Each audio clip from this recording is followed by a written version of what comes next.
Alrighty, Shabbat Shalom again. Shabbat Shalom. And the message I'm giving today is called Remember Lot's Wife. And I know you remember because we were only there 2 days ago. So now we will kind of take everything. We talked a lot when we were up there in Lot's cave, but now we'll kind of piece it all in together. Luke 17 and verse 32 says, remember Lot's wife. And, you know, looking throughout the whole New Testament, you know, of end time scriptures, I couldn't find any other character in the whole New Testament where we're told to remember. So you would think if something's there, remember, it would be like, remember the faith of the Apostle Shaul, or remember the faith of the Apostle Peter. And you don't see it, but yet in the end time it says, remember Lot's wife. So this kind of passing character, right, that is the only oddity that people even know her is because of being turned into a pillar of salt, which we'll talk about that in a little bit. But yet, this kind of passing character in the book of Genesis that's there, and here we were yesterday, blessed to be up there where Lot fled to with his daughters, we're told to remember her, right? So, when Yahweh says remember something, he says it for a reason. So there's something that not just the Laodicean, or not just somebody, but everybody, everyone, we're told, remember Lot's wife. So there's a lesson for all of us in here. And let's start looking into this. Let's go to Genesis 19. Genesis 19. First in verse 17, then I'll drop to verse 23. And it happened as they led them outside, he said, escape for your life. So this is after the cherubs come, you know, and all the things are going on, and they're lingering all night. But now he's saying, get out of here. Don't look behind you, and do not stay in the plain. Escape to the mountain, lest you be swept away. Right? So it's almost like when we're reading those scriptures, he on the rooftop, don't even come down. You know, that it's that serious like that. It's at that time that if you lose a second, you could lose your life. Drop down to verse 23. The sun had gone forth on the earth, and Lot came into Zoar, meaning small. And Yahweh, the Yahweh that was on earth in the chapter before, in Genesis 18, Yeshua Yahweh, rained fire and brimstone on Sodom and Gomorrah from Yahweh the Father out of the heavens. And he overthrew those cities and all the plain, and all those living in the cities, and the produce of the ground. And it's interesting because when you go to Gomorrah on the Israeli side, because of how hot the fire was, and because of how quickly it burned, it literally like melted together. And you can still see, you can see outlines of buildings, even Sphinx, you can see outlines of Sphinx. You know, we've been there many times. And the sulfur balls, the millions of sulfur balls that rain down, they're still there. You can pick them out of the buildings that are there. So, the punishment never changed. It's not still burning, you know, but the punishment was forever. And his wife, Lot's wife, looked back with pleasure from behind, and she became a pillar of salt. And literally, like I was saying, she was a pillar of salt. So it's kind of interesting that, like I said, the only character in the whole New Testament that we're told to remember, we don't even know her name. He doesn't even name her. And names are so important. Why doesn't he name her?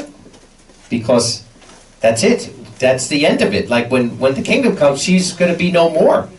He purposely didn't name her. Because she was a pillar of salt, because her destiny was already set by her own free will. Not from Yahweh, but her own free will. So her name isn't important because her name is going to be blotted out forever. There's no reason to remember her name. But there's a big lesson in us to learn. And I'm going to go over 3 reasons here why we have to remember Lot's wife. All 3 are important, but the third one is the most important. And the first one is, she wanted to see the punishment. You know, she looked back because she wanted to see the punishment. In Proverbs 20 and verse 8, it says, a king who sits on the throne of judgment does not look upon any evil with his eyes. So, we should not look on evil. This is one thing we learn. And we have to be careful because we're living in a world where not only physically looking on evil, and that's why we need to be out of the cities. You know, I mean, the city is the last place you want to live in today, especially big cities, because it's only evil.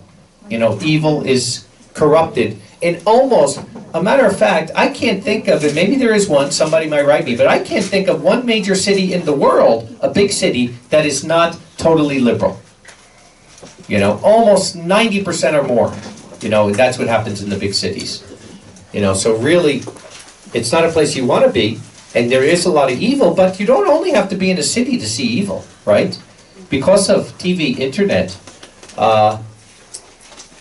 there was a study that they said the average child sees on TV, by the time they're 18 years old, 200,000 acts of violence and 40,000 murders. 200,000 acts of violence and 40,000 murders by the average. Which means, you know, there's children that don't even watch TV. So what does that tell you? That there's a lot of ones seeing more than that. And you become numb to it. That's the problem, as we're going to see, that you don't realize how numb you're becoming to the society around you. And it happened even to Lot. You know, part of it is, we're going to see, Lot was part of the problem too. It wasn't just his wife, you know. And the wife also suffered because of what he wasn't to her. Amos 5 in verse 18. Amos 5 in verse 18 says, "Woe to those desiring the day of Yahweh. What is it for you? The day of Yahweh is darkness and not light. As if a man fled from a lion and a bear met him. Or he goes into the house and leans on his hand against the wall and a snake bites him. Shall not the day of Yahweh be darkness and not light, even very dark and not any brightness in it?" So there's people out there that are so into prophecy. And even every time something happens in Israel, you know, and maybe I feel a little different because I've lived there for more than 2 decades, and I've seen war. I've been there during war. People that are good friends of mine and neighbors of mine, I've seen how they've had people killed. And there's probably not in Israel is not a big country. There's probably hardly an Israeli you could find today that has not been personally affected by the war going on right now. Either their relative or a friend was one of the people killed on October 7th, or a soldier that was killed, you know, or somebody affected by it. And that's the hard part, that it's not just minimalized. So we got to be careful, because although, you know, Yahweh puts prophecy in there because he wants us to see the times we're living in, it shouldn't be like a game. And, you know, there's people, they have prophecy conferences, and people go to these conferences. They pay a lot of money. They pay $100 just to go in and hear all the stuff about prophecy and this and that. So we want to be careful that we're not like in an evil way looking forward to this, because this is the worst time the world has ever known. And when it's over, 97% of the people on the planet are going to be dead, and a lot of people only figuring out how to survive. You have all these preppers that they got their underground things, and they got, you know, 15 years of all that that food that's like freeze dried and all that stuff. And in my mind, I'm thinking, if 97% of the people are going to be dead, what makes me even think I'm going to be alive? And if I am, I am. It's up to Yahweh's will. But certainly, you know, it shouldn't be like a survival game. But again, we're living in that kind of world, right? Where people watch all this stuff on television. There's all kinds of, you know, reality TV. Where that's what they do. They drop people down in places or islands, and they have to survive. And it mentally messes your brain up to live in this kind of society today. And that's why Yahweh tells us, come out of it. It's so evil. So it's evil to want to see evil. And just think to yourself, I don't care where you are in the world, when there's an accident that happens on the side of the road. Why? If somebody is broken on the side of the road and they need to change a tire or something, nobody stops. They could be waving down like there's nobody. If there's an accident and there's blood, forget about it. Everybody wants to see it. It's like this evil part of our human nature that people want to see all this gory stuff. You know? What's the biggest movies people go to see? Is all these horror movies. And for what reason? Why on earth? Life is horror enough. Why would people want to go and just see people butchering each other? Because it's the world we live in. It is an evil, demonic world. And this was the first thing. that Lot's wife, the first thing we're told. So, at first you might think, oh, I'm not like her like that, but yet, there's a part in all of us probably to some degree or another, that has been conditioned not to be affected by it. I remember one time, it was after Sabbath, many, many, many years ago, and I forget what it was, we were in somebody's house, and they had put on, it was even like a Bible movie. And because the Bible movie, they had a murder or something in there, there was a family that got up and they weren't judgmental, they just said, we're not going to watch this, we'd rather go outside. And it was like impressive to me. Because, I've seen a lot of Bible movies myself, and I got to be honest, it doesn't affect me if I see somebody murdered in the Bible movie, because I'm used to it. Yet in real life, I've never stood there and seen somebody murdered, but it makes me figure I'm being conditioned to that the same way.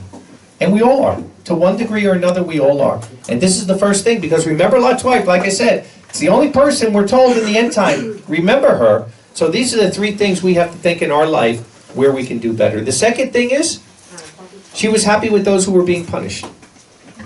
She was happy with those being punished. And do we feel like that sometimes? Like you see somebody that maybe be an evil person. Even right now, like with President Trump.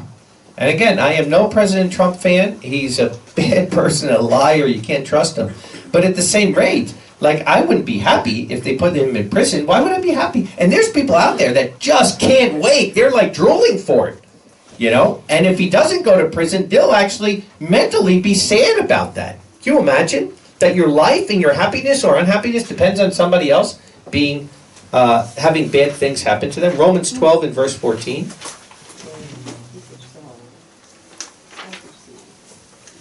Because it's totally against the Spirit of Yahweh. Bless those persecuting you. Bless and do not curse. Drop down to verse 17. Returning evil for evil to no one. Providing right things before all men. If possible, as far as it depends on you, live in peace with all men.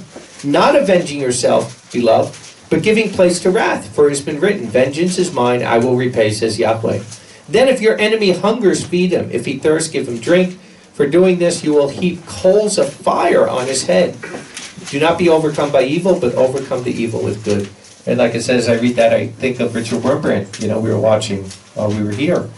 And how, people that were, those guards, you can't imagine that people could be that sinister and evil. And instead of them getting bitter and hoping bad to them, they were actually praying for them.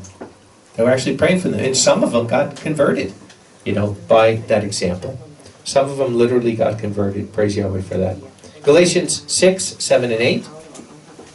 Galatians 6 and 7 and 8. It says, do not be deceived. Yahweh is not mocked. For whatever a man may sow, that he will also reap. For the one sowing to his flesh will reap corruption of the flesh, but the one sowing to the Spirit will reap everlasting life from the Spirit.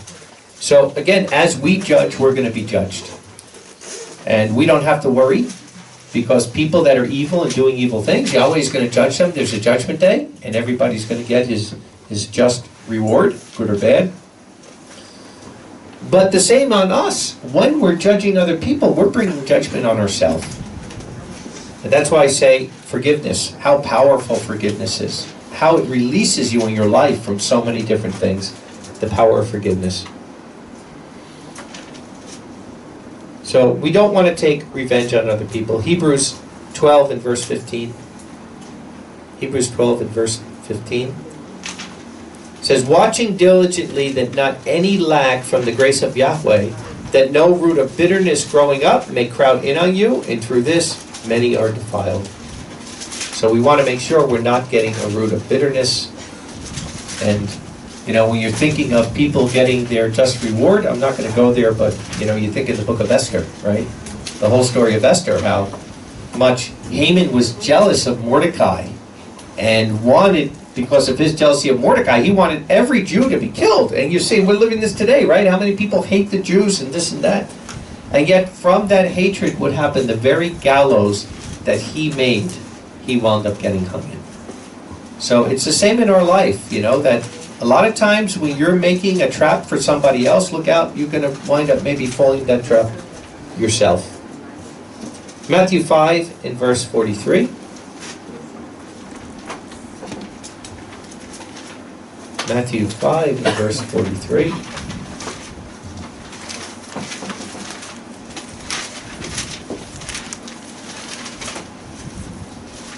It says, you have heard that it was said, you will love your neighbor and hate your enemy. But I say to you, love your enemies, bless those cursing you, do well to those hating you, and pray for those who take you by force and persecute you, so that you may become sons of your Father in heaven, because he causes the sun to rise on the evil and the good, and sends rain on the just and the unjust. For if you love those loving you, what reward do you have? Do not even the tax collectors do the same? And if you only greet your brothers, what exceptional thing do you do? Do not the tax collectors do so? Therefore, you become perfect or complete, even as your Father in heaven is perfect. So that's developing the mind of Yahweh. You know, that we're not looking for our enemies to have bad things come. And we really should wish evil on no one. Let Yahweh be the judge of it, because it will bring bitterness in your heart, and it will affect you. And the last scripture on this is Micah 6 in verse 6. Micah 6 and verse 6 says, with what shall I come before Yahweh to bow myself before the loftiness of Elohim? Shall I come before him with burnt offerings? With calves, son of a year? Will Yahweh be pleased with thousands of rams? With 10,000s of torrents of oil? Shall I give my firstborn for my transgression, the fruit of my body for the sin of my soul? Oh man, he has declared to you what is good. And what does Yahweh require of you? But to do justice, to love grace, and to walk humbly before your Elohim. So that's what Yahweh requires, right? He desires mercy and not sacrifice. But he is looking for repentance. And if you're going to get forgiven, there has to be repentance. So if there's evil people out there that are mocking and doing whatever, and in this end time, that's what you have. You have a whole world government that's doing that. Yahweh is going to take care of it, and that's part of faith. That's part of faith, trusting that he will be the one to care for it. But we don't want it affecting our mind, because again, Lot's wife. There's a reason, like I said, out of everyone in the New Testament, there's all kinds of people in that New Testament that he could have told us to remember, and yet he says, remember Lot's wife. So again, she wanted to see the punishment. She was happy with those who were punished. But the biggest reason, you know, those are good reasons and important reasons that Yahweh gives us. But the biggest reason that Yahweh says, remember Lot's wife, is because she had remorse of what she was leaving and wanted to go back from where she came from. And I think that's the biggest reason, because here in the end time, literally, he's calling us out of society. He's calling us to the wilderness. He's calling us away from the cities and out to the wilderness. And Lot's wife didn't want to leave. She loved that life. She loved it so much, and she was so ingrained in the society around her that she had remorse for not being there. She had remorse for leaving. And she didn't want to go back to where she came from. And think about it. Here we are, that Yahweh tells us, you know, leave commercial Babylon. He tells us 7 times, right? But nothing has happened yet to force us. It's still our decision. Some brethren are doing it, some brethren are not. But here in this case, she didn't have a choice. Literally, and that's why she lingered, because of how much she was part of that society, and she had no desire to leave it. To the point where, you know, they're kind of dragging her out at the last minute, and even then, her heart was back into society. And this is where we all have to look in our heart, you know. And like I said, it said she was a pillar of salt. She didn't become one, she was. That was her lot. Salt is, like I said, the covenant of salt means unchangeable. It's what you are. And in a good way, Yahweh makes a covenant of salt with his people, meaningly will never change. We're covenant believers and will be that way forever. But what is your pillar of salt in your life? What is your pillar of salt? You know, I was thinking, because we were doing in the one class, you know, what am I willing to die for? And everybody got up and said, you know, I'm willing to die for this, I'm willing to die for that. But my question now is, and maybe you could write this down, what are you willing to lose the kingdom for? What are you willing to lose the kingdom for? And you know what? If you weren't willing to lose some of the things we had on the board, then that means you're willing to lose the kingdom for that. Are you willing to lose? Write down, I'm willing to lose the kingdom for my iPhone. Because if you're not willing to give it up, that means you're willing to lose the kingdom for it. I'm willing to lose the kingdom for my job. Because if you're not willing to give it up, you're willing to lose the kingdom for it. I'm willing to lose the kingdom for, you know, my family members. He who loves father, mother, sister, brother is not worthy of me. Whatever you are putting before Yahweh, you are willing to lose the kingdom for. So think about that. Whatever it is, you know, we got 1 week left here. Whatever it is you're not willing to leave here in Sella Mountain and go without. Because it's the same kind of thing, right? This is like, and I just thought about that now. I don't have this in my notes, but it's kind of like we're living Lot's wife, right? We're here, and now in a week, we're going to be fleeing this place, right? I don't know if angels are going to take us out of here or not. But the thing is, what are you not willing to leave behind? What are you going to look back for if you can't find it? And it's kind of interesting. The last time we were here, I forget what it was, but there were a couple people that left some things. You know, one of them may have been electronic something. I forget exactly. But they wanted it. They asked, you know, can they find it? So what is it? What is it that you're not willing to leave back here? Because remember Lot's wife. And like I said, person we don't even know her name is the one person we're told because she's the one that missed out on the kingdom. And why did she miss out on the kingdom? Because she had no remorse. She had no remorse. Her remorse was actually leaving. The remorse wasn't that she was participating in the worldly things. Her remorse was that she had to leave it behind. So that's the point. Let's say now, let's say that tomorrow, Yahweh is bringing His people to the wilderness, right? And when we go to the wilderness, like I said, if it's Yahweh's wilderness, that means no electricity.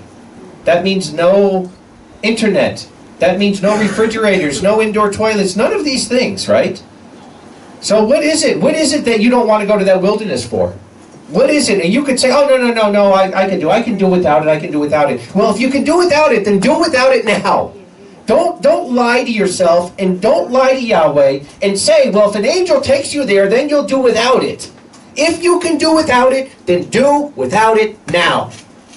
Make that stand today. Stop lying to Yahweh.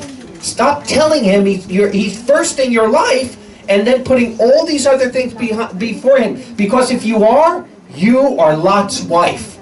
You are a pillar of salt if you're doing that. It's that simple. And that's the message He's given us.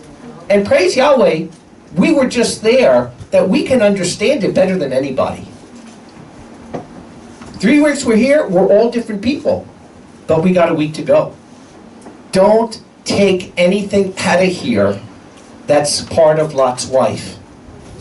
Whatever it is, whatever that idol is, right? You know, just like with Achan and the idol that he had hidden there. Whatever is that idol, you got a week to go, let it go. Let it go. And it's not necessarily even something physical. Like I said, if it's a lustful spirit, if it's pride, whatever it is that you have become, now is the time to let it go. We got 1 week to go. Let it go.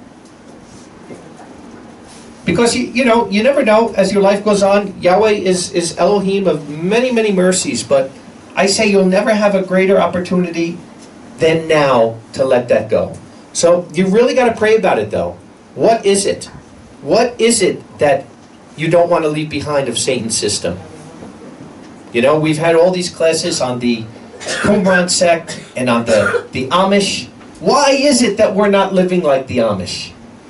You know, why is it that people that are not even first fruits, they don't even know Yahweh's name, they don't keep the 10 Commandments, why are they shaming us in their lifestyle compared to ours? What is the answer? Like I said, ask better questions, get better answers. Why are we not more like them? And it's because in certain ways in our life, we are a pillar of salt. In certain ways of our life, we have hardened ourselves that we say it, but we're not doing it. So let's go into this. Because it's, like I said, it's the biggest lesson, end time lesson that we could have. She was a pillar of salt, meaningly she would not change.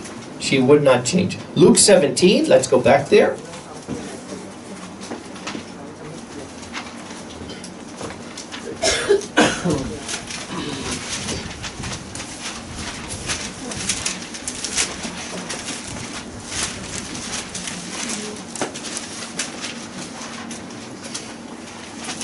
Luke 17 and verse 28. It says, "And likewise, as it was in the days of Lot, they were eating, drinking, buying, selling, planting, building," right? So things were pretty good. In Sodom, it was a good economy. They didn't lack nothing. It wasn't really bad, like we see today. But on the day Lot went out from Sodom, Yahweh rained down fire and brimstone from the heaven and destroyed all of them. And we see it today.